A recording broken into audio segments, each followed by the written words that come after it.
Today I'm going to tell you about the Autism Diagnostic Interview. This is a diagnostic tool that is used by trained professionals on adults and children who are at least 2 years old chronologically and hold a mental age of at least 18 months old. This tool is not usually used alone and is often used with other tools such as the Autism Diagnostic Observation Schedule. The way in which the tool works is there are a set of interview questions that are asked of the parents or caregivers about the child.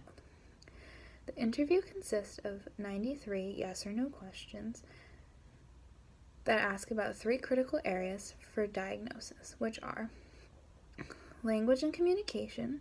These questions will ask about speech development, if the child is using appropriate word usage, and if they are able to keep conversations. Reciprocal and social interactions is the next category. This section asks questions that are concerned with how the child interacts with others and shows emotional responses. The last section is restricted and repetitive stereotyped behaviors and interests. This section asks questions that are concerned with stereotypical behaviors for people who have autism. The interview begins with questions about the child's early development and general background information, and then moves to the majority of the questions, which are all about communication, then moving to social and play interactions. Next, into current behaviors and interests, and ending with some questions about general behavior, memory, and activity level. The administrator can ask follow-up questions that are not on the interview sheet if they feel necessary, while also choosing not to ask some questions that they don't feel would be helpful to the assessment.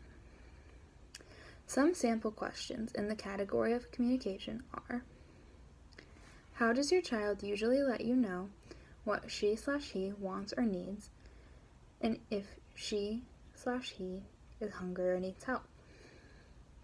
Can you understand what your child is trying to communicate? If you are right in front of your child, does he or she turn his eyes to avoid looking at you? Will your child look where you point when you try to show them a picture in a book? In the category of relationships, some sample questions are: is your child interested in other children? If not, ask who the child is interested in. Does the child watch other children while they are playing? Will they go over and play close to other children? Does your child talk to or try to join other children in their play? At the park, school, or daycare? How does your child join a group? Ask to play or start doing what other children are doing?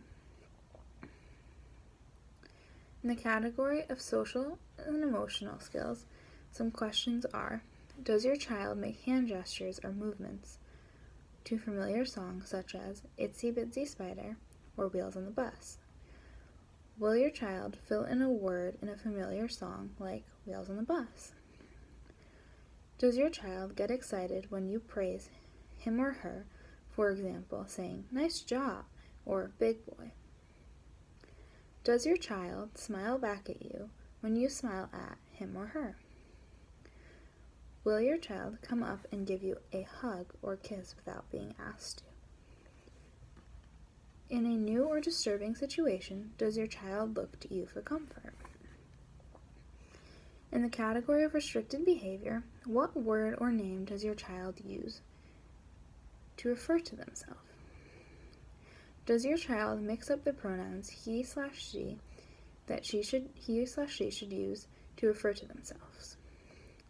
Does your child say, "I want you," when they mean "I want" or "he wants" instead of "I want"? Does your child often say what you said right afterward?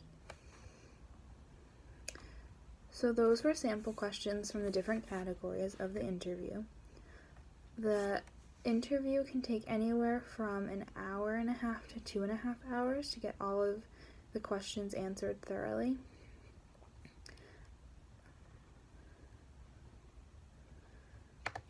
All of the questions gather information about the child.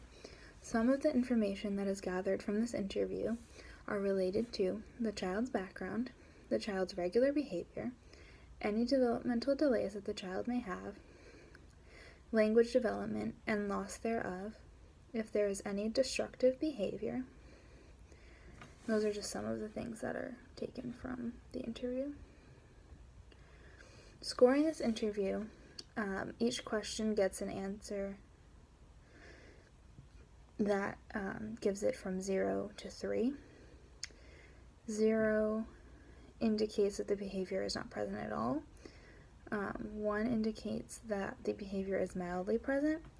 2 indicates that the behavior is significantly present, while 3 indicates that the behavior is severely present. When all the scores are added up by an administrator, a diagnosis can be given. So that's some information about the autism diagnostic interview.